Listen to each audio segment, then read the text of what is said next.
alive in the world. It's a scary place. It is. It is. I don't recommend it.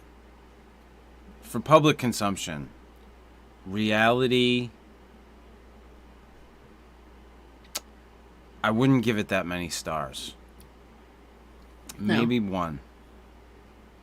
Maybe one. Maybe. You ready for this today? Oh, yeah. Okay. It's August 7th, 2023. And these are your Fortean Files.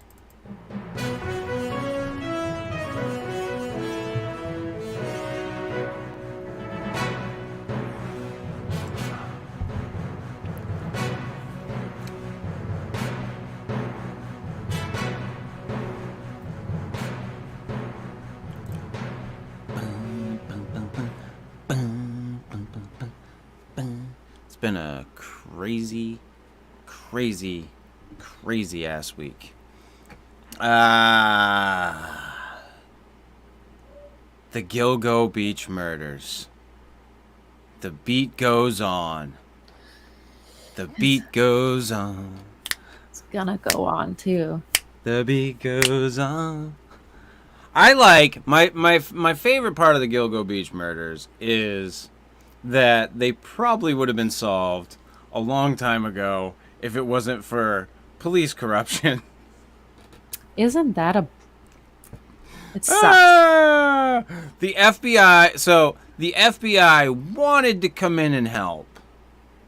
But because the police captain, chief, whatever the fuck he was, I don't know. I don't know how their hierarchy goes.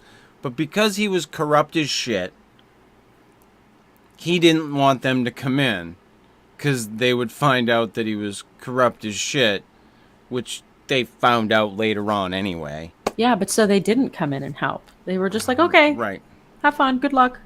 Yeah. And this guy just got to parade around and do his thing. And God knows how much he was responsible for, you know, out of this whole thing. So that's some scary stuff there. I had sent you that video of that guy that kidnapped that woman posing as a police officer. Yeah. And had her trapped in a fucking... cinder block cage? Yeah. Like, what kind of fucking world? I mean, and I know, like, so I say this all the time, like, what kind of world are we living in? But, and I know, because I've watched true crime and and, you know, the news for a long time, that this stuff isn't new. Like, stuff like this has happened for a long time. People are fucked up. People can be broken. And broken people do very fucked up things to other people. So, I ultimately, I shouldn't be surprised. Almost every time I am. You know, I'm like, what? But ultimately, I should be just like, go figure. It's really scary because it makes you wonder how many people have cinder block cages in their basements. And we just don't know about it because this woman, God bless her for getting away. Yeah. Like, how lucky and amazing and strong and a hero for herself is she that she got away from that cinder block cage.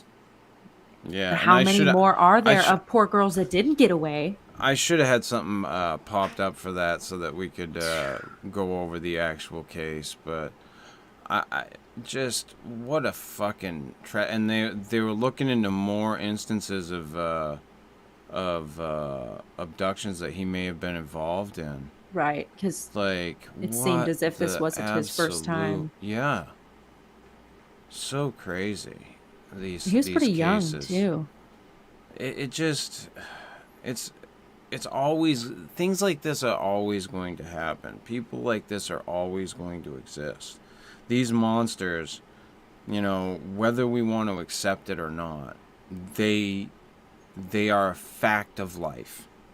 Yeah. We're always going to have to deal with people like this, be them, you know, young, old, male, female, you know.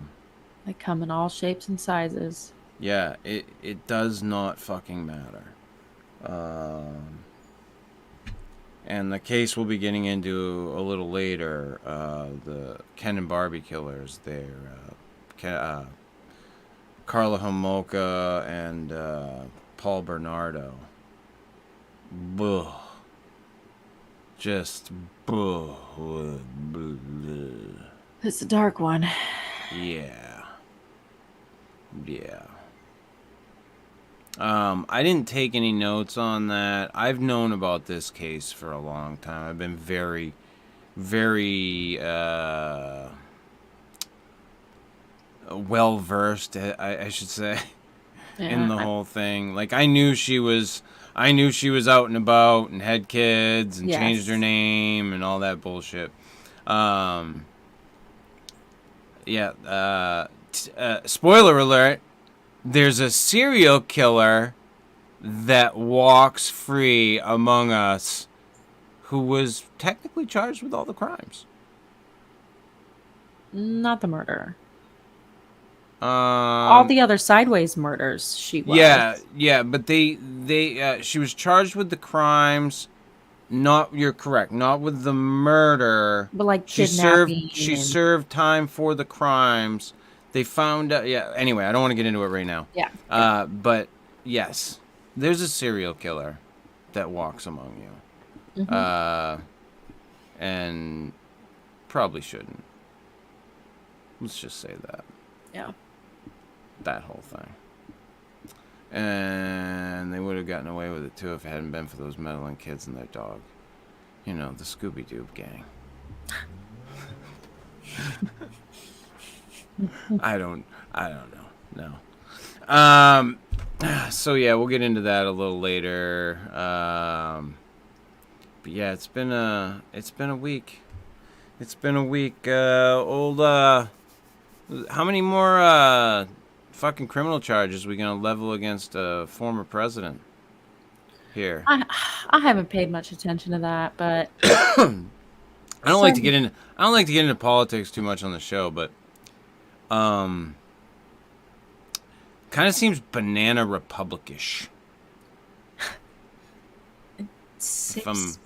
If I'm being honest, it seems kind of horse shit. Somebody has an agenda they're trying to complete. Yeah. Yeah, I'm not a fan of the whole.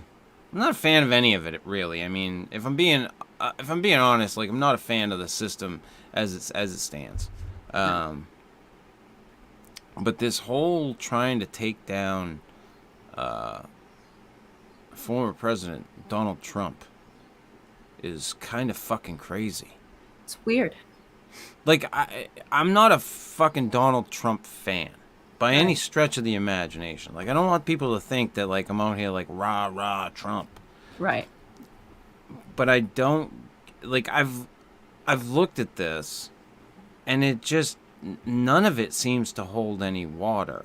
It seems like it's all just for show to get him out of the fucking presidential race, which is kind of fucking stupid. Yeah, they're just like dogpiling all this stuff for seeming. It's excessive at this point where it's like, okay, yeah, we all kind of see what's going on here. Yeah, what kind of fucking dog and pony show is coming up next? Right. You know, like, are you guys just throwing so much shit at him until something sticks? For fuck's sake, because that's what it looks like. As a guy who could give a fuck either way, right? Like really, like I am a registered independent.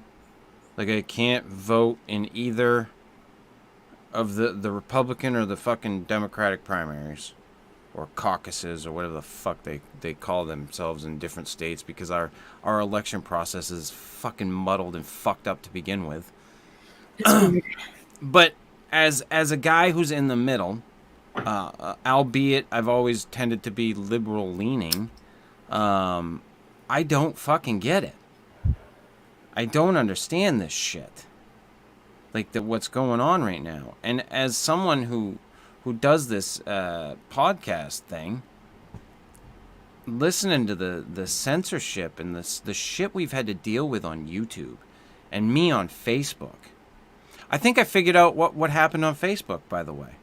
Oh, yeah? I think I figured it out. What's that? I talked about my fucking vaccine injury. Is that when it really all went downhill? Yeah. Could be. Yeah. Could be. I did on on my main account, on the Fortean Slip account, and then later, I never did on the new page, but everything that I got hit for on the new page was for prior things associated with my account. Yeah. Bitches. Yeah. So, and it makes sense with all the shadow banning and stuff. COVID ruined everything. So Fucking stupid. ruined me having a very large page on Facebook. I no longer have it. It's gone. Oh, It just doesn't page is fucking. popping. It died. A Well, very quick death. That's about the same time I deactivated my account. Because your Yeah. page was still doing pretty good when I deactivated, so. Yeah, it went to absolute shit. It just went downhill. And now, like, I can post something on there now and, like, maybe 10 people see it. Wow. 55,000 likes on the page, I think. Yeah, that's is what the nothing to number scoff is. at. That was something, you know? Yeah, I was very, very angry when that all went down for a little bit. I had what some might call a temper tantrum. I did everything but get on the ground and go. I did everything fucking but that. Everything shy of getting on the fucking ground and banging my fucking hands on the ground and crying into the carpet. You had a grown man tantrum. Yes. Yeah. Yes. Yes. I was very, very upset. Rightfully so. Rightfully so. I mean, I spent years building that. Yeah. Gone. Just like Kaiser Soze. That sucks. And like that, he's gone. A myth. A spook story that fucking criminals tell their children. I don't know that one. I'm not aware of that reference, unfortunately. Oh, you've never seen The Usual Suspects? Nope. I haven't. Oh, you have homework. No, I'm gonna give you fucking homework. I did watch a movie this week. I don't do that that often. Yeah, what'd you watch? Jesus Revolution. It came on Netflix. Oh, yeah? It was kind of slow, but it was pretty good. I enjoyed it. Yeah? I love Kelsey Grammer. He's like turning into Tom Hanks in his old age. Yeah? Yeah. It's good. Cool. I watched the fucking Super Mario movie. The new one? Yeah. What'd you think? Yeah, not the old one. I love the old one. I have seen the old... You love the old one? I have it on DVD, and I love it. Are you kidding me? That was like the icon of my childhood. No shame. No shame, Chris. You can't even make me feel bad about it. I loved John Leguizamo. Ugh. He had my heart when I was like 9, so...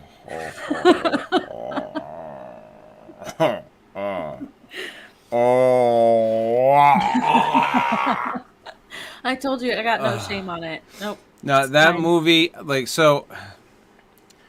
I have a funny story about this movie. The original Super Mario Brothers movie from the 90s. It was great. I went on a date with my high school sweetheart, and we were going to see Hot Shots Part 2. Wow. And we got into the movie theater, got all settled, and we had to get dropped off by her mom. Like, I didn't have my license and or car yet. Yeah. That came like a year or so, a couple of years later maybe. And so we were like left there. So we get into the theater, we're all settled down watching the movie starts, get like, I don't know, half hour into the movie, and the movie just stops. No movie. Working. So I go out, tell somebody, and they're like, oh shit, yeah, so we can give you a I don't know if they were gonna give us like a refund type thing where we got like free tickets or whatever, or we could go see another movie, and we were gonna be stuck there. Right. Yeah. So either or, so we just fucking went to go see the Super Mario movie, which was god awful. It was and not. It so is god awful. No. Oh my god, it's so bad. It hasn't aged well, but at the time it was. Oh no, it's so bad. It's so bad. Now, funny story. I was talking about this with my now wife, who worked at the very theater which this happened. No way. And she was there that Shut day. up. Yeah. What a small world. Yeah. I'm pretty sure. I'll have to check with her after the show when she That's comes so in. crazy. But I'm pretty sure she did work at that theater for sure. And I'm pretty sure when I mentioned that story to her, she was like, wait a minute, I was there that day. What year did that movie come out? I want to say it was like 93 or something. I don't know. It would be the same as Hot Shots. Look it up. I don't know. I gotta get the fucking news ready, so you can look that up and I'll get the news ready. 1993. I was gonna say it had to be, yeah. I technically would have been 5 when it came out, but I remember watching it on VHS. So yes, I did get my license the next year. Yep. I sure did. I was going to kindergarten. And I can't believe you didn't like that movie. You were going to kindergarten and you saw that movie? Oh, I'm sure. I had older brothers, so I watched Chucky when I was like 7. So yeah, true. I watched a lot of shit that I shouldn't have when I was young. I know that. I was the youngest. I was the only girl, and I had 2 4 and 5 year older than me brothers. So I did consume a lot of that stuff. But like I said too, I remember having it on VHS and like watching it myself all the time. Like that was a movie of choice. I like, ooh, I'm watching this. I loved it. The Super Mario Brothers movie. Oh yeah. I'm baffled. I was a weird kid, Chris. Real weird kid. I'm very baffled. I'm pretty sure that was it Dennis Hopper? I don't know who played the Mario. John Leguizamo, and then the girl. Now I need to know. The girl that played the princess. I thought she was so pretty, and the crystal around her neck. Super Mario movie. Dennis Hopper sounds right. There we go. 1993. Now I need to know. Dennis Hopper played Bowser. Yes. That movie was so great. I can't believe you didn't like it. Man. And the dinosaurs did all that fucking. They turned the whole place lizard. Oh, it's such a good movie. So you're half fucking brontosaurus.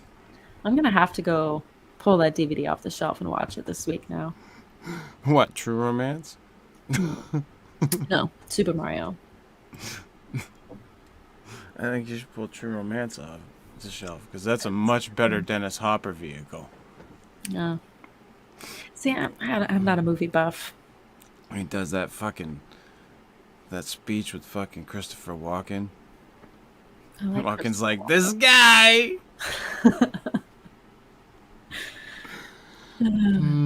Fucking goddamn. Yeah, Dennis Hopper. He must have needed, like, money for his mom's house or something for the Super Mario movie. I don't know. Had some I'm decent sure. names in it. I'm sure that Bob Hoskins was the same way. I feel like he was like, I did Roger Rabbit. What the fuck? Roger Rabbit was a good movie too. His name in the movie was cast as Mario. Yeah, it's Mario. And Sean Leguizamo was Luigi Mario. Yeah. Oh, God. What a shit show that was. It was great.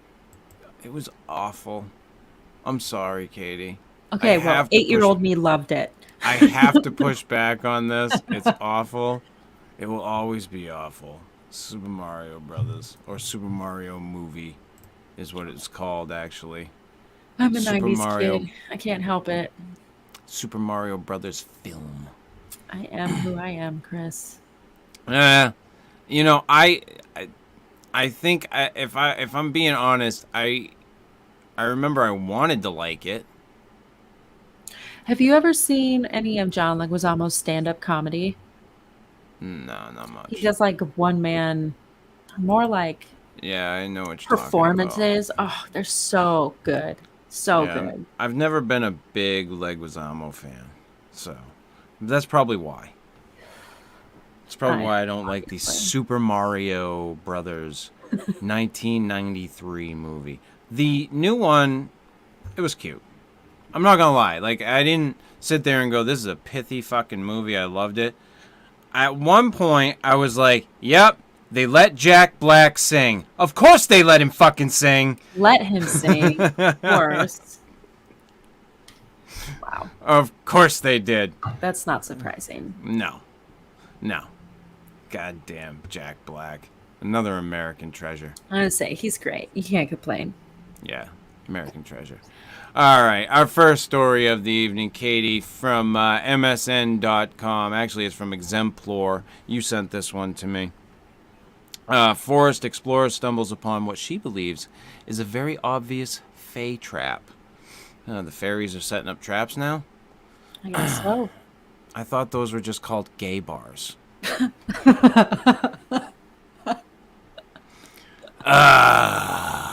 A woman exploring the forest with her floppy-eared pup discovered a tucked-away patch of forest, and she says is an obvious fae trap because it looks like a little piece of the land of the fairy. She walked around the naturally occurring archway and found a clearing unlike any she had seen previously. This fucking article sucks. Everybody knows not to walk through an obvious fae trap unless they want to risk being transported to the realm of the fairies, that is. Mm-hmm. As such, the woman went around the trees that form the natural portal. The temptation is strong to cross over when looking at the dark bark of the trees framing the picturesque green of ferns that almost but not quite seems like a path to lesbianism. But she goes around to the side and sees the biggest mushroom she's ever found. All around the potential fairy door, she finds huge mushrooms, one of which was situated just in front of what seems to be a tiny little matching fairy-sized portal doorway in the form of a hole in the base of one of the trees. She debates whether or not she wants to go try to go to fairy. Fuck me. I'm so glad I said it fucking writes itself. But ultimately decides she is too scared to find out what would happen. Were you now? She reveals the Fae trap is next to a creek that has several shrines dedicated to the fair folk, as well as some other religious signs left by wayward wanderers in the woods that some believe may have fairies. If you're going to risk a chance at crossing the border into fairy, then this seems like the civilized sort of borderland to try. Okay. It has a human-sized entrance and a smaller fairy-sized entrance, which would indicate a lot of two-way traffic in both directions. So they're...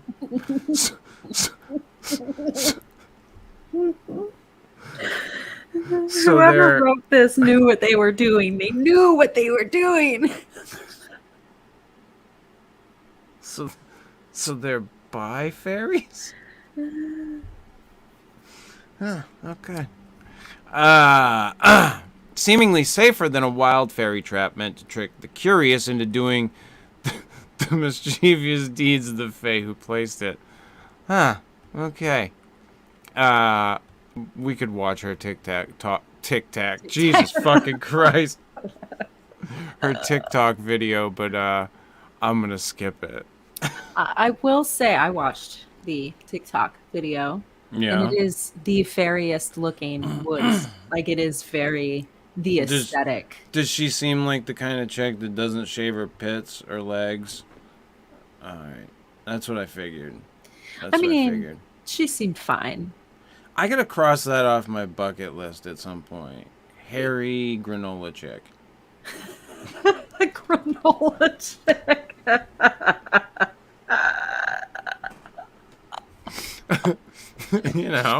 You know what I'm talking about. I do. You know exactly what I'm fucking talking about, Katie. I do. I'm familiar for sure. The video is very cute. I think it wasn't meant to be taken so seriously, but some people really do believe in that stuff. But I will say, if you were to believe in that sort of thing, this certainly fits the bill. If you believe in that sort of thing, It was very fairy-esque with the mushrooms and the foliage and the holes in the tree. She wasn't wrong. Right. It looked fantastical. Yeah. Yeah.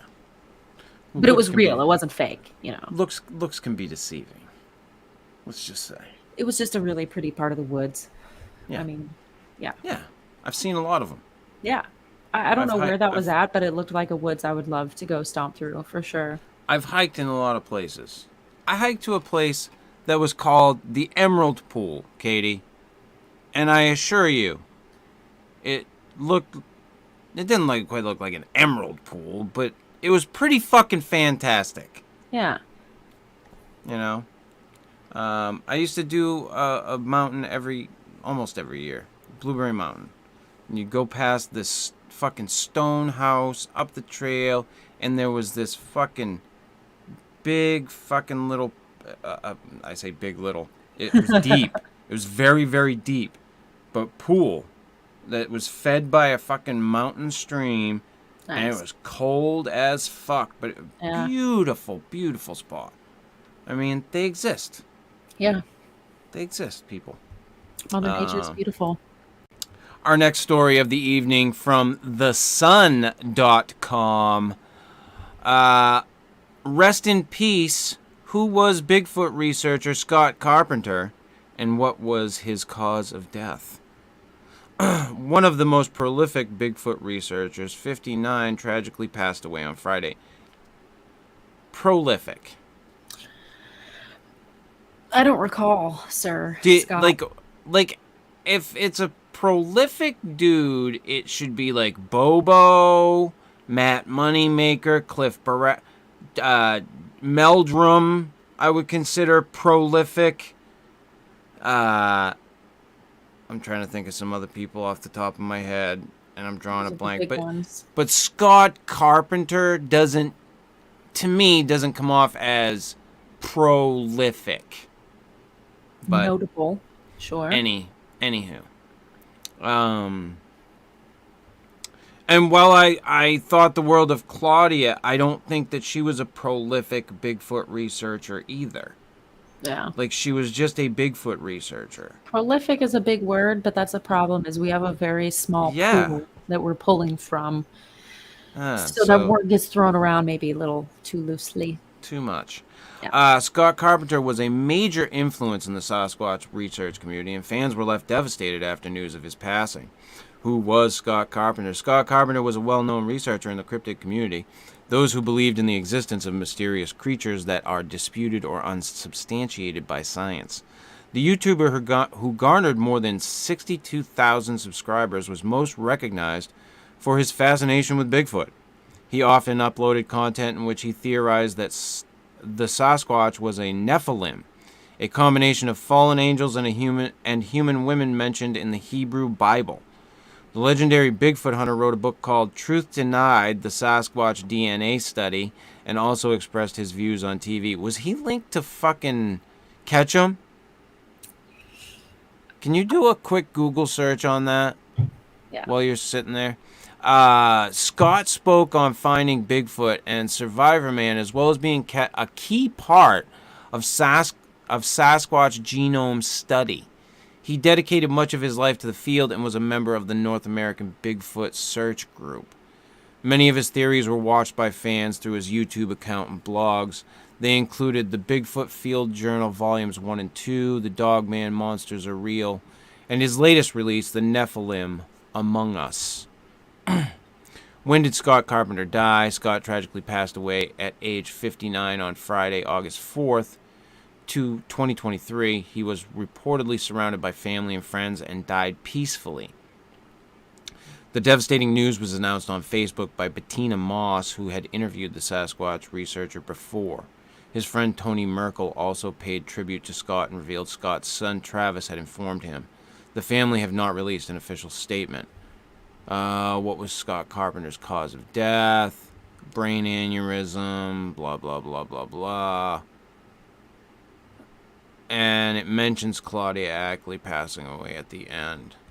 But anyway, did you come up with anything on that? No. No.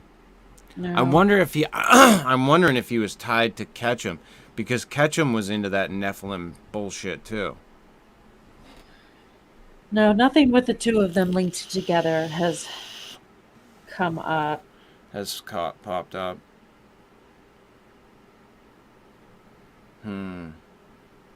I wonder though, because that's fucking. That seems kind of. It seems like an odd one, but anyway. Wait. He did contribute to the Genome Project. Yeah, actually he did. I'll bet you he was part of it. He had something to do with her. Pulled up a podcast of him talking about his role in the project. All right, our next story of the evening, Katie, from the USA Today, calling all Nessie enthusiasts. The biggest hunt for Loch Ness Monster in 50 years is on. It's in what's being described as the biggest hunt in 5 decades. The Loch Ness Center is looking for volunteers this month for a mass search for a mythical beast said to frequent the waters of Scotland's Loch Ness. I need a drink. The Loch Ness Monster, nicknamed Nessie, is a creature speculated to live in the lake in the Scottish Highlands. Are you fascinated by the legendary tales of Nessie, the elusive Loch Ness Monster? Do you have a passion for unraveling mysteries and exploring the extraordinary? Join us as a monster hunter volunteer for this exciting quest. The Big Center posted online. Volunteer. I'm pretty sure it's going to be for free. The story goes, in 1933, Aldi Mackay, manager at the old Drumnadrochit Hotel, reported spotting a water beast in the lake, the largest body of fresh water by volume in the United Kingdom. Mackay's sighting sparked a worldwide fascination, prompting throngs to flock to the lake in an effort to spot the creature over the past 90 years. Theories on Nessie include it may have been a plesiosaur, a prehistoric marine reptile, giant eels, or even swimming elephants. I don't think I've heard that one before. Here's what to know about the hunt. It's free, meaning you aren't getting paid either. It's led by Alan McKenna of Loch Ness Exploration, an independent and voluntary research team based in Scotland. that works to observe, record, and study the behavior of the loch and phenomena. During the hunt, the team said it plans to deploy drones with infrared cameras so they can produce thermal images of the water from the air. A hydrophone will also be used to detect acoustic signals under the water. Volunteers, the team said, can also expect this: morning briefings, the chance to spot Nessie, to be part of history. The center, which partnered with Loch Ness Exploration, to search the lake's waters, said its end goal is to uncover the mysteries of the lake and its reported Nessie. The search is set to take place on August 26th and August 27th. 2 days, that's it? Yeah, and if it's on a volunteer basis, how do they know how many people are going to come for them to be able to stay? It's going to be the biggest. I don't... 2 days. That was my biggest problem with Monster Quest. I loved Monster Quest. Okay? It was fantastic. Absolutely loved Monster Quest. However... God damn my throat tonight. But my biggest problem with it, and I said this to Steve Culls when we talked for the very first time about his episodes. I think he was on a couple of them on Monster Quest. Yeah. I was like, it was just a week, man. Yeah. That's it. That's all they gave you. Like, when you're going out to search for something, you just... a week? Right. Like, let's spend some time. You know, but nobody does that. And 2 days? 2 days is nothing. No. It's a fucking really drop not. in the hat. You Piss definitely... in my face. They should be, like, given at least... 3 months would be ideal. But, 1 month would even be better than a week. Yeah. But They're money... only doing 2 expensive. days. 2 days. You know, I a get lot it. Of time for one episode. I That's get it. how they look at it. I get it. It's money. You know, I get that. However, if you're going to do this shit, do it. Right. You know, that's my take on it. Monster Quest was so great, though. It's a good old show. Good. I got another one for you, Katie, from thesun.com. I'm not going to read this article. It's a video of a UFO. I'm going to let the ad play here. Yeah, it's kind of in my ears right now. I don't think you can hear it. I cannot. But it's just going and distracting the fuck out of me right now. Oh, I'm sure. So, and I've still got another 30 seconds to go before we get to the, get to it. Right. So I don't think I've seen any UFO videos recently. So that we can watch the fresh for me. It's a shock video shows UFO speed through thunderstorm at 2,000 miles per hour as witness says it fastest thing I've ever seen. Okay. So, all right. So here is, I've got it up. Let me share this now. We've gotten through the lovely ad. Share. I'm going to make this full screen so you can see this. And here we go. Look behind you. Insane. Whoa, did you see that just shoot across? Oh my god, it was just lightning. No, watch. Oh. I'll play it again. Look behind you. Insane. Whoa, did you see that just shoot across? Did anyone see that? That was pretty crazy. See, now this is why I wish I still had Phil. Look behind you. Insane. Whoa, did you see that just shoot across? That was pretty, I mean, and the slowed down, the thing that's interesting to me is I've listened to Phil talk about these types of videos. There is a motion blur, which would happen. Right. So that's why I'd like Phil to take a look at this. It could be nothing more than just a fucking, some type of jet or something flying through. It was going really fast. It was going. I don't know. If it was going 2,000 miles per hour fast, but I'm not good at judging such things, but right. But I saw that one and I was like, oh, Katie would definitely like to see this one. I know I wanted to see it. But again, there's what do we really know? well, it happening From in it. lightning definitely makes it weirder. Yeah. Like its proximity to the storm. Mm-hmm. But I'm not familiar with any kind of weather event that could necessarily explain that in particular. Right. But I'm no meteorologist either, so. I'm not a meteorologist myself. I mean, I pretend to be one once in a while, but.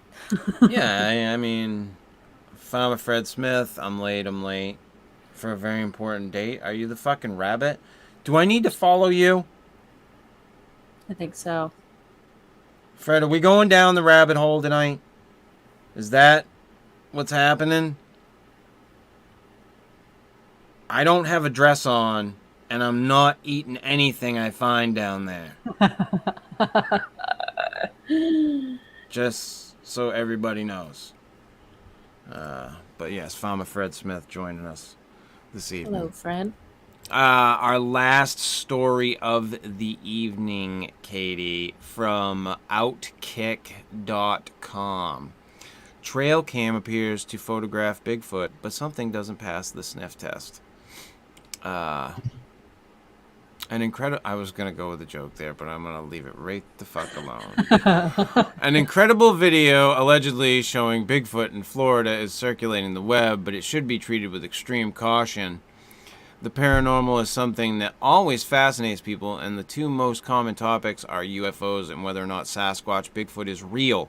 Well, there's new evidence to debate. The YouTube channel Rocky Mountain Sasquatch uploaded a video featuring a photo that was allegedly taken by a trail camera in Florida, clearly showing a huge beast in the trees. Give it a watch below and decide for yourself what you think. I will pop this up so that we can take a look at it, Katie. The actual video. Because we might as well go right to the source. Yeah. It's the meat and potatoes. As it were. So, here is Rocky Mountain Sasquatch to bring us the skunk ape-like creature captured on game cam. I guess he uploaded this 2 weeks ago. Rocky Mountain Sasquatch. Interesting game camera footage has been circulating social media. From what I gather, one of the media sites it was shared with was Outcast Paranormal. This is what they said. My buddy that researches the Florida skunk ape was sent this from our neck of the woods. If it's fake, it's a good one. What do you think it is? I see a baby and its fingers on the mom's nose when I mess with the color filter. This is a game camera. I don't think it looks like a baby. No. It looks anywhere. Like an escape. I don't see any baby thing anywhere. No. If anything, it looks worn and... Yeah, I don't... Picture of a plot feed for a hunter. If you think it's a suit, please search the internet to find the suit and post results here in the comments. Personally, I agree. If someone wants to make a claim that it's a suit, then you need to provide a link to the exact suit. Zooming in. Why is that, Rocky Mountain Sasquatch? Because you're of the belief that it's 100% the fucking real thing?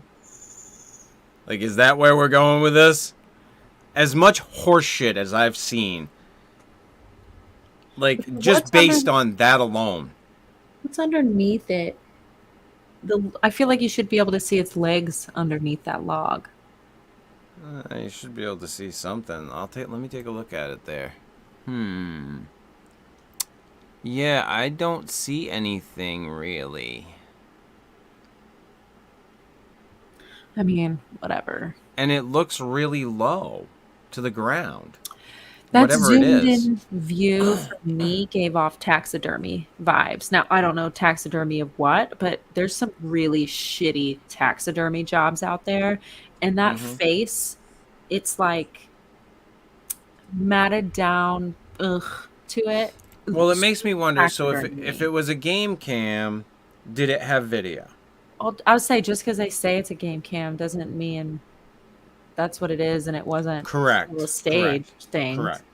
Correct. I can set up a trail cam and go pick one picture out of it. But if it was, did it have video? Right.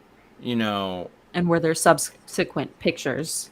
And if so, why aren't we seeing it? Right. Yeah, were there subsequent pictures? Can you see below the log what's going on with this Muppet type thing? I'm getting Todd Standing vibes. Yeah, I was going to say, did Todd Standing do this? Because it is very Muppety, you're right. Yeah, that's the taxidermy that I'm seeing. It looks static. It looks static for sure. Yeah, I'm getting big time Todd Standing vibes. I mean, it kind of looks like a chimp. It kind of looks like an exotic monkey from somewhere. I don't know my monkeys, but it looks like a chimp to me. Like I said, when people taxidermy animals, sometimes they do it really poorly and it turns out looking like something weird, especially if you pose it at a weird angle like this. Mm-hmm.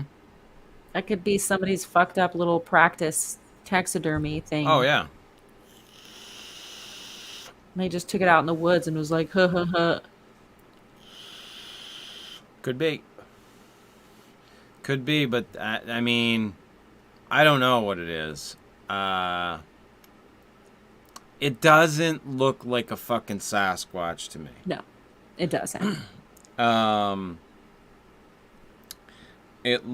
ears look rounded for one.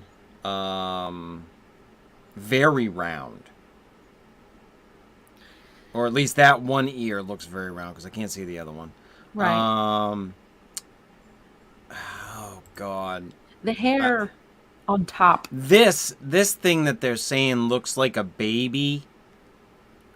I mean, it's so blurry, whatever it is. Can you go back to that zoomed in view? Right there. Yeah, no, that's... Yeah, that face is so weird. It looks chimpish to me, man. Yeah. That's what it looks like. But the hair is fluffy. Yeah, well, that's just how it looks in the image. Like, who knows what that is? Right. So where's Phil when I need him? I was just gonna say I want to know what Phil thinks. Where's Phil when I need him? I actually just spoke to Phil the other day. Not about any breakdowns or anything like that, but I literally had one little back and forth with him, and that was it. So I need to find a way to regularly contact the great Phil Poling for his expertise on this shit. It's getting to be like when I see this stuff, and you know how I am, Katie, I'm very hopeful. Right. Of like I want stuff to be real. Yeah, you want good shit. You just never get good shit. Right. You know, I can't help but be skeptical at this point in my tenure of doing this. Right. After all this years, you know all the red flags. When you start looking at a story, you're like, oh, there's one, there's two, there's three. It's been almost 10 years since I started doing this show. Or doing a show, I should say. Not this show. This show's different. When I started the Fortean Slip. It was August 18th, 2013. Wow. You know, and I've just... Call me cynical. But I've seen so much bullshit that my first inclination is, where's the fuckery? Right. You know, and I mean, I'll be the first to be happy if there's none. I'll be the first one to be happy. But I look for fuckery now. Right. You know I what mean, to look for. I mean, yeah, I look for fuckery. If I don't just see like that. anything, I'll be the first one to say that looks kind of good, but I don't know Right. because I'm not a fucking expert. I'm just a dude. I don't fucking know anything. Well, and all of these things that are just presented as like a picture or a small clip with such little context, that right there, you're like, okay, well, if it was really that great, why aren't you showing us everything? And like this, why did you say it was a trail cam and then only show us one static picture when it's Right. really not typically how a trail cam view. If something in the center of a shot would work, we would have more information and data than that. Yeah, and you'd have images when the thing came into frame. Mm-hmm. Not just this So, one solo image. So, which is very clear, by the way. right. Extremely clear. Mm-hmm. Like, all the stuff around it's clear. It is very bizarre. I don't know. I don't know. It's one. Like I said, I wish I had someone that I could bounce it off of. I know, like I said, I know that Phil has kind of decided to take a back seat from things. He still Like, does if this sort of thing once in a He while. does his thing, but I'm not gonna throw shit at him to make him feel like, hey, keep up with the fucking Joneses, you know? Right. Like, if he starts watching the fucking show and seeing the stuff and going for it, so be it. But I ain't shoving shit down his fucking throat. Yeah. It's not my place. And if I see him break down some of this stuff, I'll grab it. Right. He broke down some old stuff though. Yeah. That was what he was doing, was older stuff. So I didn't. That's why the stuff that he has done, I haven't grabbed for the show. Right. Well, and there's been so few of them. Yeah. And I don't want to watch his. I shoved the camera underneath the fucking dock Yeah. to watch the crayfish or whatever the fuck is out there. I don't know. It's cute, but not what I'm watching when I'm on YouTube. I don't know what he's doing.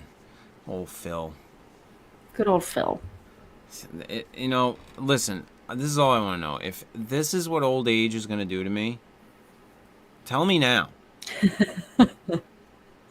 Tell me now. It's a journey. Old Tell age. me now.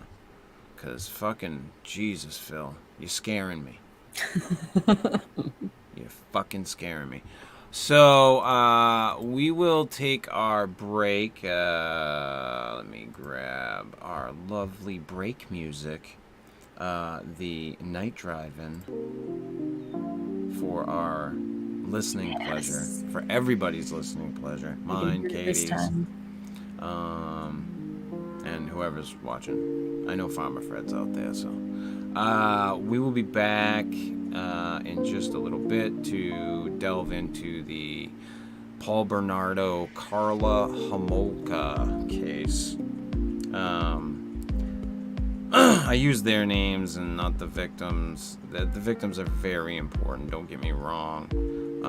These people are just some fucked up people. So that to me is the case in this situation, and it's very fucked up. So, Katie and I will be back in just a few to delve into that. Enjoy the night drive-in. See you in a few.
We are back. That was a quick one. I gotta find this night drive-in. We're both pretty fast today. Yeah.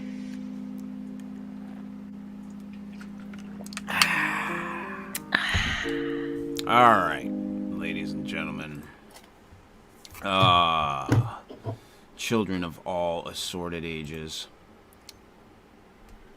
So, last week we kind of talked about it a little bit, delving into the Paul Bernardo and Karla Homolka case.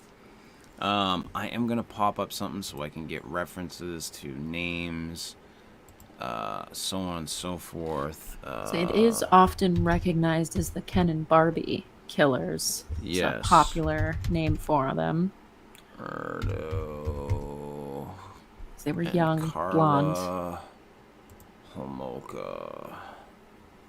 Alright, let's go with... Alright. I'm gonna use this fucking Wikipedia. So... just so I can get dates, etc., etc., etc. So Paul Bernardo was a Canadian dude who lived... Did he live in he was born in Scarborough, Ontario. I'm going to assume he lived there. It's where this story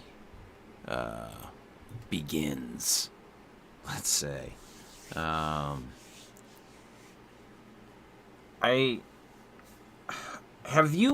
So you watched the documentary. Yeah. Now you tend to go pretty deep with stuff. Have you ever looked into this in other areas? I've seen it covered. Lots of like the TV crime stories cover them. I'm sure I've watched a 60 Minutes on it at some point. Right. That sort of thing. But as far as like a good deep dive podcast, no, I don't recall one. I definitely learned some things that I didn't know through the documentary, for sure. Yeah. I'm wondering, like, if there's anything about his home life, Paul Bernardo. Like, I wonder, has Stephanie done one on it? And I'm Stephanie forgetting? Harlow? Yeah. I If don't she know. hasn't, she should. I literally just thought about it as we were discussing that, whether or not Stephanie or Crime Weekly has done one on the Ken and Barbie killers, because I think there's more there to the story. But anyway, from 87 to 1990, Scarborough was rocked with a series of rapes. And that I think I just ruined any YouTube exposure for this video. We're pretty far in. It's okay. Maybe. But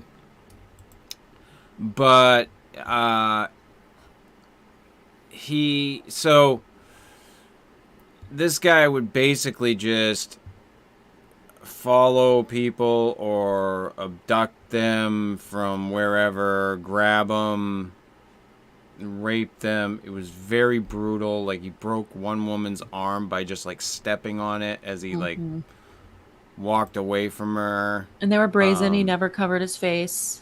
Right. However, none of them ever really got a good look at him. Right. Until there was one where he walked beside her for a period of time. Yeah. And then they got a composite sketch. And that composite sketch is fucking spot on. It really is. For fucking Paul Bernardo. Yeah. Like, whoever fucking put that together... Well, and it was put Good together by on you. multiple witnesses. It was just that one witness that had the best, but she did take input from the other people that had little details to give. Right. But whoever put that composite together, good fucking on him. Holy shit, is that spot on. I think it was a woman. Yeah, and I want her to do all of them. Right. So... You know, he had these series of, well, well, obviously it was Paul Bernardo that was committing Right. these assaults. And then all of a sudden in 90, they just stopped. And the police didn't understand why, that these sexual assaults just stopped. And I think they were like pleading for information from the public, like, and meanwhile, Paul Bernardo had moved to, what's it called? I don't remember where they moved to. It was just Scarborough that I remembered. I want to get the actual where he moved to.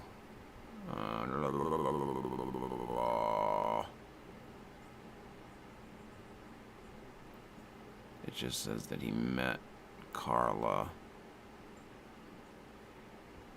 Yeah, because they had met, and then they wound up, instantly fucking falling in love, I guess. Or A short time. Yeah, then, dun, dun, dun. I just wanted to see And she was only St. Catherine's. St. Catherine's was the town. I do believe that's the name of the town that he moved to be closer to Karla. Yes, And I because she believe was only 17. Didn't he move Crazy. in with the family? Yep. Yeah. And at first they didn't let him sleep in the same room with her, but eventually they did. Right. So then comes the death of Karla's youngest sister, Tammy. Which happened, wasn't it like a holiday thing? It was a party of some kind that they were having. Yeah, and they were all drinking, and the parents had decided that they could let Tammy have a couple of drinks. And she was 15? Right. Yeah. So, anyway, from what people are saying at this point, Paul was plying her with alcohol. And this becomes more relevant later on. She winds up dying that evening. And,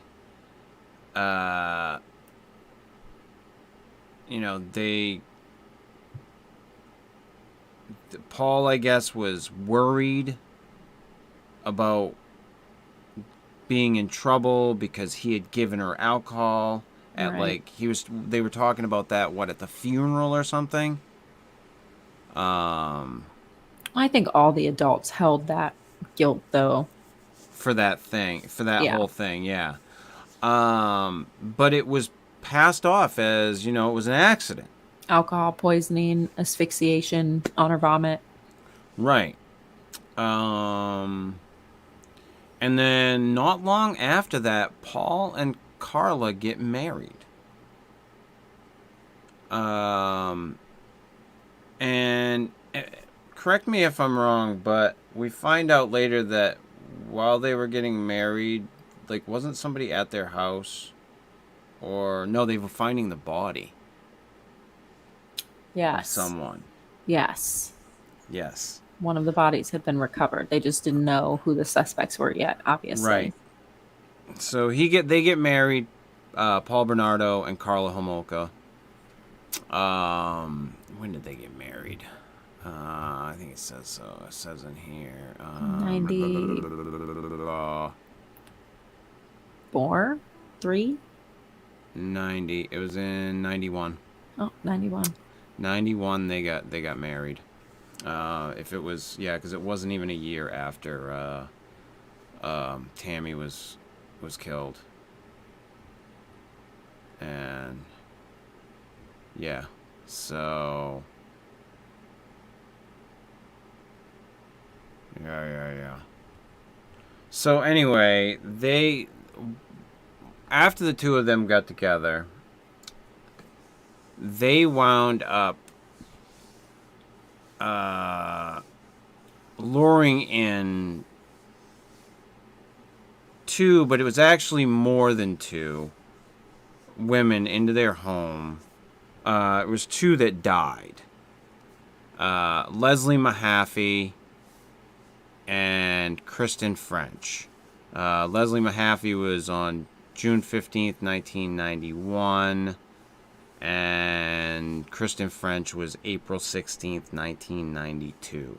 And they were really young, weren't they? Yes. Leslie was 14 and Kristen was 15. Yeah, they were kids. Yes. There is also another woman that we find out later that Homolka, of her own free will, lured into their home. She was a friend of hers. This person's known as Jane Doe. The name has not been released, I guess. And drugged her, and her and Paul sexually assaulted her. Yeah, and it was like a surprise to where like he came home to work and she had this drugged girl just to Right. offer up to him. And he had Correct. nothing to do with it until he accepted said gift. Right.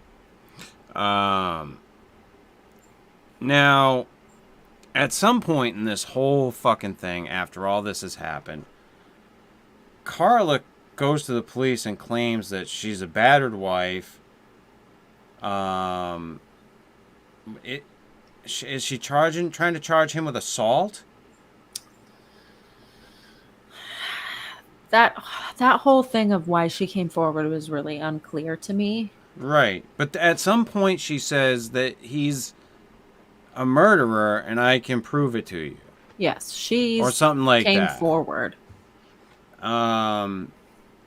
And they've got nothing on this whole thing. Right. So they're like, holy shit. And she basically says, well, I was a battered wife. I did whatever he told me to do. Blah, blah, blah. This is what happened. He killed these women. So they give her, because they've got nothing, they don't realize that there are tapes of all of the sexual assaults. There's tapes that are out there that show more of her involvement. Because Bernardo's attorney was directed by Bernardo after the police got out of the house and didn't find them where they were. Which creates a clusterfuck later on. Mm-hmm. But they don't have these tapes. So they don't know anything about all this. They give Karla Homolka a sweetheart deal. What has been now referred to, or what is now referred to as the deal with the fucking devil. I put fucking in there. It's known as the deal with the devil. Right. And then the debacle with the tapes comes out. How did that happen? I can't remember how they said that the attorney, because he had him in his possession. He should have turned him over to the police. Correct. Like, He right should away. have turned them over, and he made a call not to, because he Right. thought, oh, that's the ultimate strategy in court. And so he chose to hold them, which sure sounds like a good strategy, but it's unethical and it's against the rules. Right. Which is why So- I don't understand why they can't cancel out that stupid deal. Right. This with guy her. broke the rules. And so he got Yeah. admonished. He got kicked off the case, and a new lawyer came in, and the Right. lawyer turned them over. Right. And they A got new turned one. over to the police. Well, this caused a big fucking shit show Yeah. for everybody. Because now they had to decide what they were going to do with Karla. You know, were they going to rip up the deal, which is what they should have fucking done. Were they going to still use her as a witness? What was going to happen with her? And they wind up still going forward with that lying bitch. Like, and their reasoning for it, I mean, they say it's because they didn't have any evidence on him. besides they her did. testimony. That's not true. And I think if they had just ripped up her deal and tried them both with those tapes, they both would have gone to jail. Yes. But anyway, so she got 12 years. 5 years for each one of for Leslie and for where are we here? Leslie and Kristen. Five for each, and then 2 years for her sister. For her fucking sister. Who, by the way, she performed oral on the night of her death. On video. On video. Duh. And what's even more fucked is she was technically up for parole after only 2 years. Now, of course, she didn't make parole. She served the full 12. Yeah. But it's still maddening. You know, and Paul Bernardo was found guilty on, I believe, all 9 counts. Mm-hmm. 2 of Probably them were first-degree murders. We'll never see the light of day again. Great. Awesome. One of the police officers in the case made a statement that we had to get this monster off the street, so we had to use her. And my immediate reaction was, she's a fucking monster too. Yeah. Like, she's just as much of a fucking monster as he is. The fact that no conviction had been made yet, the tapes came to light before trial started, there's no reason that deal couldn't have been ripped up. There's no reason. Plus, all of the things that was new completely went against all the lines she was feeding the police when they were giving her that sweetheart deal. Yeah. She completely omitted so much stuff. She omitted the stuff she did say. She omitted the sexual assault of Jane Doe. She admitted her participation in a lot of this stuff. Her sister. I believe there were it wasn't just Jane Doe. There were a couple other victims that were just sexually assaulted. They weren't killed. Right. It's a shit story, all the way around. Yeah. You know, so she is out. As of right now, Karla Homolka walks among you. Has been for some time. She's in Quebec, I think.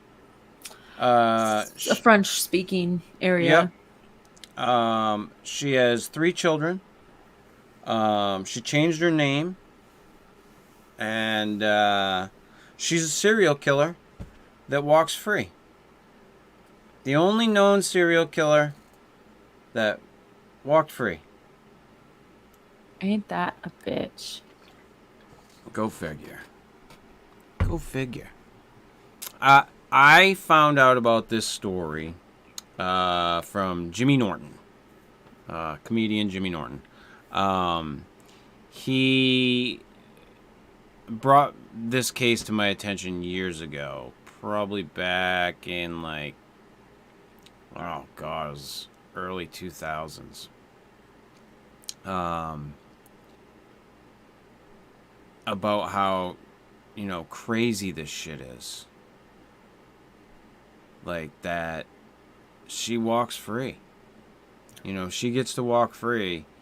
Like, she should be sitting there rotting in jail right with him. Right fucking with him. It's crazy to think that, especially since you have to take everything Paul says with a grain of salt, because obviously he was complicit in whatever happened, but he said that he really didn't want to kill these girls. Like, he was fine with letting them go. Which he can back up by the fact that he only raped girls and never killed anybody before she came into the picture. Right. So there's that thing going for him, but he said she was the one who wanted them dead. Yeah. So sometimes it's almost like I don't had know. the bigger monster got away. And who knows? Yeah, right. Who knows which one was the antagonist in that? Mm-hmm. You know, I don't know. We weren't there. You know. Well, and then you ping pong to two that God, she was so young. She was 17 and she was completely infatuated with him. Everybody said that she glowed when she was with him, and she was so young. And Mm-hmm. so if that's really her first experience with intimacy and sex, and this guy's just like spilling all this shit and she just fell for it hook, line, and sinker, and oh my God, it's so fucked. I don't. I honestly don't know. I don't know who to believe in this situation when it comes to that whole thing. I think they're both deplorable human beings. Yeah. Um, I I have and will never understand. Have never and will never understand men who need to force women to have sex with them. I don't understand it. It is foreign to me. It's disgustingly common though. It's foreign to me. I don't get it at all. So when I hear about this stuff, it sickens me on a weird level because of that. Because I Right. don't understand it. I don't fathom it. Why? What's the thrill? To Right. me, what's the thrill? If anything, that should take the pleasantness away from it Right. because it's forced. Right. Like it shouldn't be.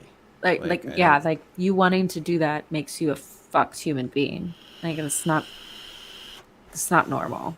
Right. So I don't I don't think he's any like don't get me wrong. When I say that, I don't think that he's any better than her Right. for what he did No. in comparison. If in fact she was the one that wanted to kill them and or did kill them, Right. I think they're both shit. It's a very gross and sad story. They killed her sister, all for sex, In her childhood home. because he had a thing for her sister, and then he had her after she was dead, had Karla dress up as Tammy and act like Tammy on video. Isn't it so fucked? Ugh. On video. The depravity, it's just so like unimaginable. You can't even relate to it. You just can't even fathom how that seemed like a good idea to anyone. I don't get it. I don't understand people like that. That's why I'm so infatuated with true crime, because I don't understand it. I don't get the mechanisms that get people there. I never have. There's a really fascinating line that I've drawn in true crime for myself when I look at stuff, and people like that, like you'd think that, okay, this girl was young. She got caught up in something with a guy she was infatuated with. She fucked up royally. She killed her sister. You'd think at some point, years down the road, albeit 20, 30, 40 years, at some point she has to have some sort of like revelation about that, some sort of breakdown, some sort of like humanity towards what she did. I don't think she has. Right. And so that makes her a fucking monster. Yeah, I don't. Because then on the converse, you have people like Andrea Yates, the mother who drowned in the bathtub, like 5 or 6. She had a lot of kids. She drowned them all. She was, I think, found not guilty or she went away, but to a mental facility. institution. Right, correct. And she technically could be freed. She has been released. She has chosen to stay. She doesn't want to be released. And everybody around her was like, nope, you know what? You could totally go out into the real world. You're not a harm to yourself. You're not a harm to others. You've fully Right. like exceeded expectations. You're good to go. And she's like, I'm not good to go. I killed my children and I'm not cool with that. I'm going to suffer here in this place and I'm just going to live here now. Yeah. That to me is like a person who truly went through something, had an out of body, psychotic, crazy fucking moment, and then they came back to planet Earth and was like, whoa, the I'm a fuck did I fucking just do? asshole. Right. And so, like, that's that line where so many people are on the wrong side of that line, Chris. I cannot believe how many people are on the Yeah. wrong side of that line. Well, and you know, this is actually a little off topic, but kind of on topic, and it goes back to the political discussion we were kind of having a little bit earlier, because I've been kind of paying attention to some politics lately.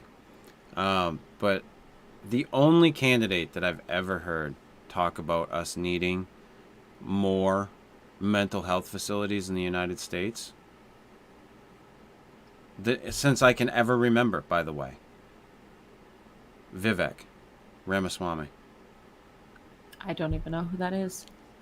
You should look into him. He's a Republican candidate anyway. But only guy I've ever heard talk about we need to put money into mental institutions to take care of the mental health of America. And he's absolutely right. Oh, yeah. So right. You know, when I hear you say something like that, and this happened in Canada, so this is right. Doesn't have any bearing on that, but when I look at some of this stuff that happens, and a lot of the stuff that's going on, I wonder if we had the mental health care facilities to take care of some of these people, to catch them before they fall through the cracks, and bad shit happens to people. Mm-hmm. You know, what if? You know, and I know there's a lot of what ifs, and hindsight's 20/20, whatever. You know, but maybe in some of these cases, some preventative maintenance could be good. Well, and that's the thing is, even if we had the perfect system with all the support, people would still fall through the cracks and people would still do things. But there's so many cases that could probably be prevented if resources were easier to gain and maybe more encouraged when people were in trouble. Absolutely. I just wonder what a world would be like with us having more access to mental health care facilities in this country. Yeah. For everybody who lives here. You know, I look at the homeless situation that's going on right now, and I go, oh, that might help. Right. A little bit. I look at, the situations with, people I've known, that have had issues with mental health. And my uncle who's passed away now, God rest his soul, as they say, had schizophrenia. And for a long time he was in and out of an institution, and then they closed that institution down. Right. It was no longer there. What institutions were kind of fell apart for good reason, and it's like they need to be rebuilt properly. Yeah, and I think that we need to invest in mental health in this country, and I think that's the bigger thing that I was trying to get to. Yeah. Is that we need to invest in that in this country. When I hear about things like that, and I wonder if maybe, like you said, there's always going to be people that fall through the cracks, but I think those cracks are really wide right now. Yes, they are. We need to tighten those up. And if we shored them up, I don't know that as many people would fall through the cracks. and maybe we could get some people some solid help. Right. Well, and it's really daunting to think of the whole big picture and how much needs to be done, but there's such a small, important step that could be taken that would make such a difference, and that's insurance companies. Yeah. If they would consider mental health more of a medical issue and cover counseling and therapy and things like that more readily, because depending on what kind of policy you have, obviously, your insurance may cover 3 or 4 a year where they cover it 3 or 4 a year. It's But a then after bitch. those 3 or 4, It's a you got to bitch. pay from out of pocket. Yep. So, and come on, let's be real. If you really have some deep, dark stuff you need to sort out, you're not going to get it done in 3 or 4 sessions. Nope. You're not. That's not how that works. You'll be lucky to find a person you're comfortable with in 3 to 4 sessions. So, Yeah. No, that's just such a small thing that could be done. When I heard him say that, you know, and I'm not endorsing that candidate by any stretch. All I'm saying is There's that a good he's point. the only one that I've heard mention that we need to invest in the mental health of America, and I completely agree with him. Yep. Completely agree with him. It is something that we stopped funding back in the 80s. Reagan did that. You know, I think that is one of Reagan's biggest fucking faux pas. Yep. I think he fucked up big time there. I think he fucked up in a lot of areas, but that to me was one of the bigger ones. Yeah. And I think we need it. And like I said, when I, you know, you're talking about that woman wanting to, you know, I need to be here. Right. We need to have those facilities for people to be able to go there. Right. Well, and there was a caveat to her story, is that she did feel happy there. She didn't feel like she was in prison necessarily. She was thriving there. She played a role there, you know. Right. She didn't want to be free because of what she did. And like, that's the type of criminal. As long as you accept it. Right. It's so different from these people who go away and they're like, yeah, I did it. Like, it's just a different kind of humanity, you know? Well, it's like, you know, there's certain things you have to own. Right. You know, I own my drug addiction. You know, as I've said before, I will say again, a lot of people don't think I'm sober because of the way I handled my drug addiction. I still smoke marijuana. Sober has become And- a very complicated word to define these days, though. But in a lot of people's eyes who are in recovery, I am not. I am still in it, Right. according to them. In my opinion, I'm not. Right. Or at least still vulnerable, they would probably say. Yeah. But I don't know where I was going with this. I got kind of lost in that. I'm a little high too, so. We were going on quite a little journey there together. It's okay. But yeah, I mean, I think that those institutions need to be around for people, you know, so that people can get help. Mm-hmm. You know, and to go back to that, I didn't, you know, and like I said, a lot of people would say that I don't adhere to those types of things. I'm not truly in recovery. Well, I'll be honest. I think the whole recovery community as a whole has some flaws. And certainly the recovery industry, when you're talking rehabs, so fucked. So Yeah, I fucked agree. the way that shit works and the way people are agree. making money. It's on. Listen, as an addict, I mean, and hey, you can take this however you want it. Take it as, yes, I was addicted to painkillers quite heavily, and I don't do those anymore. Isn't that the important part? I do smoke marijuana, but I did it on my own. I woke up one morning. I said to myself, if your kids were adults and they saw you right now, what would they say to you? Right. And that snapped me out of it. Not completely. I had relapses over the course of like the next year. But it snapped me out of it. Like, it really made me take a deep, long look at myself. What are you doing? I had literally just gotten my face out of the toilet, which I would do every single morning. I would get up and go to the toilet and stick my fucking head in it and puke, or try to puke, because I felt like I was going to puke, and if I puked, I felt better afterwards. Yeah, been there. But still felt like shit.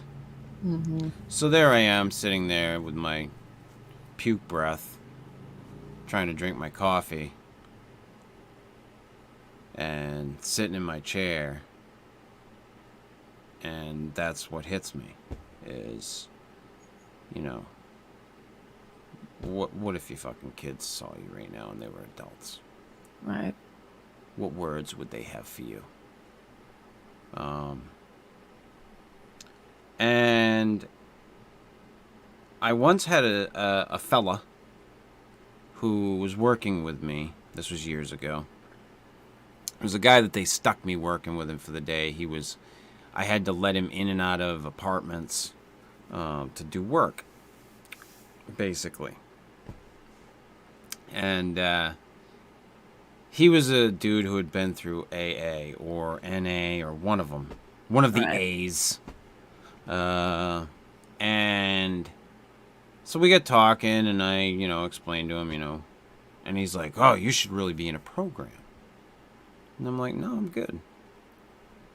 I don't think I do. And he's like, no, you should really be in a program. You could fall, right off that. And I'm like, no, I'm pretty good. I got a handle on it. And he just would not let up. All day long, just hammering away that I needed to be in a program. And my takeaway from everything is this. When it comes to AA, NA, whatever the A is that you go to, or rehab, or whatever.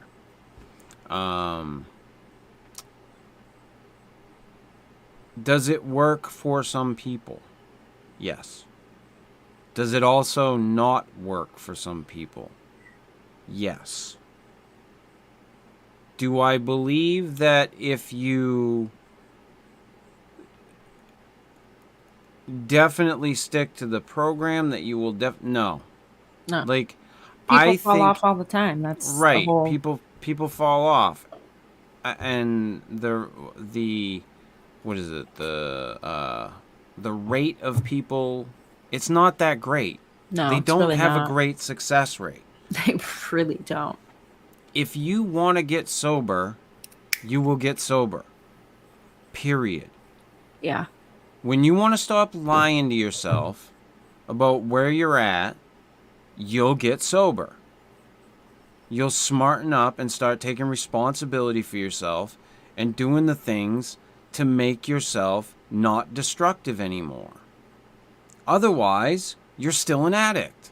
Well, and that's the unfortunate thing, is a lot of people don't have the power to take that step back, or never have that moment where they do look and be like, fuck. Or if they do, it doesn't last long enough. And everybody's built different.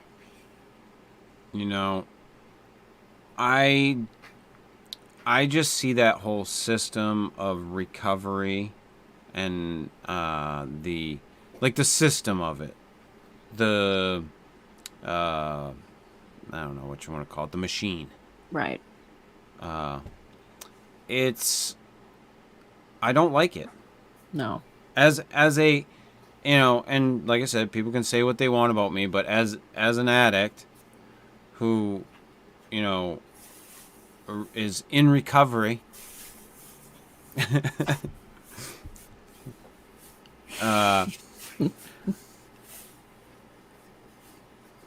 I don't like those institutions. I think that you have to come to terms with it yourself. Yeah. And until you're ready to come to terms with it yourself, you're just going to continue to sit there and do the bullshit that you're doing.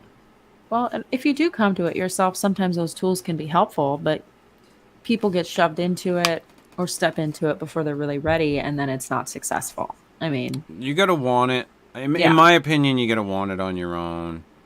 And I see a lot of that, to me, and this is my own personal opinion, so don't take this as gospel.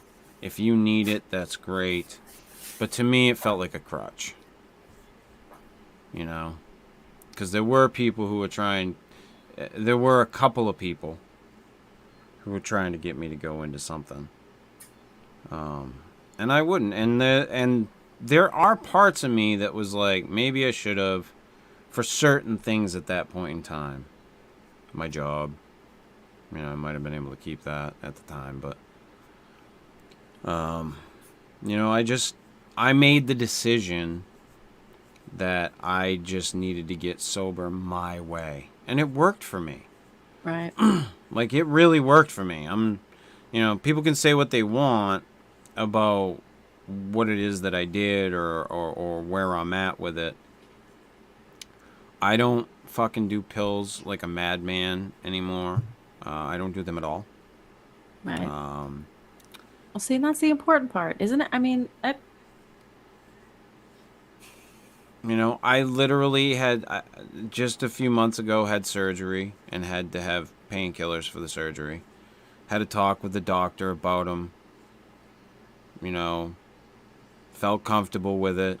which is a responsible thing to do, to talk to the doctor about it. Even though after I had them in my possession, I felt guilty. But, when I talked to him about them, I'm like, you won't need to give me a refill on those. Well, Right. I'll give you one if you need them. No, you won't. Right. And he didn't. I didn't ask for any more. I just took whatever he gave me, and once they were gone, and I went to fucking Tylenol and ibuprofen. Yeah. So I personally feel like I found that thing inside me that wants to live. And for anybody out there who is struggling with addiction, find that thing inside you. Shame yourself to the point where you can't do it anymore. Find that thing that makes you feel fucking so small. Find it. For me, it was my kids. It made me feel like I could not bear the weight of their looks. So, find that thing. I know that it's hard. But you fucking grab it by the balls. You might stumble, you might fall. Keep getting up, brush yourself off, start another fucking day. It's the best you can do. But don't sit in that, and don't keep lying to yourself. That fucking constant lying to yourself over and over and over again. That's the cycle people get caught up in, though. It's too much. It's too much. So, we just went down a fucking rabbit hole. See, Farmer Fred Smith? Yep. You fucking did take me down a rabbit hole, you rat prick. You rat prick. Anyway, on that note, Ladies and gentlemen, if you like this show and you are watching us on Twitter and or YouTube, or not Twitter, I'm sorry, X. What do So I? weird. So now, what is a tweet? I know. It's still a tweet. This is stupid. What is it? I don't know. We can't just keep renaming things. But wherever you are watching this lovely program at, go over and subscribe to the podcast and give us some downloads over there, people. Go back and watch some old episodes. That's okay. I don't mind.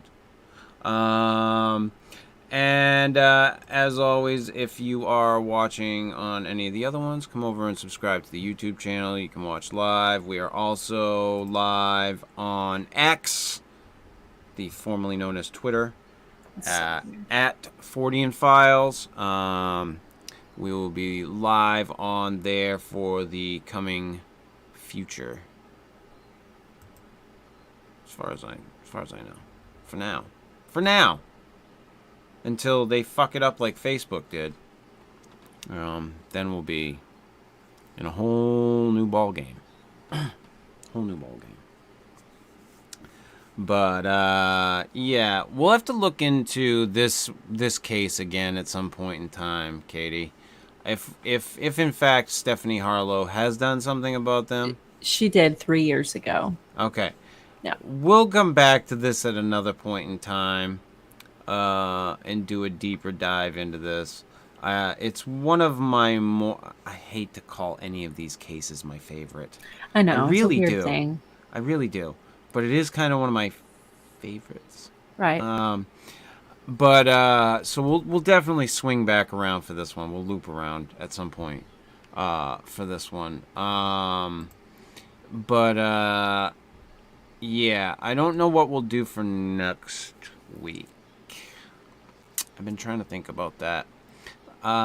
We can come up maybe with we'll something. we'll have a discussion after we wrap this up and see if because I'm thinking about doing something on the strange side. Thinking about doing something strange, but I'm not sure what. I want to look into it, but yeah. So we will be back next Monday night at 7 p.m. Eastern Standard Time on X and YouTube. We will be live, and you can catch the podcast on Spotify. Stitcher is no longer. Stitcher closed down, so it's not on Stitcher. Yeah, Stitcher no longer is a service. Huh. But we are on Spotify, Amazon Music, Google Podcasts. We're not on Apple because fuck Apple. But yeah, go over to Spotify and fucking subscribe to the show and like the show and watch the show. Do shit that involves the show.